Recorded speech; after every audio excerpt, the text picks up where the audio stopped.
Gister het ons vinnig gekyk na besighede, maar vandag wil ek na sport kyk. Jy kry die wat enkelsport is, soos 'n golfer of 'n tennisster, of jy kry span soos rugby. Nou, as ek kyk hoeveel ure hulle in die gym sit en op die veld en hoeveel hulle oefen, is fantasties. Maar hoeveel spandeer hulle aan die emosionele? Hulle kry miskien iemand in wat kom praat en ek weet, dan praat hulle oor, jong, julle is soos 'n pak leeu's en julle moet saam staan en saamwerk en alles. En dan gaan hulle uit mekaar uit, maar hulle onderbewussyn is nog nie uitgesorteer nie. Ek het eendag in 'n kantoor gesit van iemand redelik hoog in die rugby en toe sê daai persoon van my, maar hy het saak met hulle persoonlike lewens en wat in hulle koppe aangaan. Hy is net hier vir die rugby.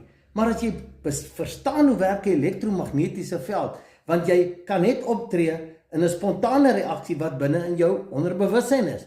En hoe meer dit daar uitgesorteer is, harmonie is, hoe meer kan die coach my kry om doelgerig vir hierdie span te kan speel. So dit is uiters belangrik.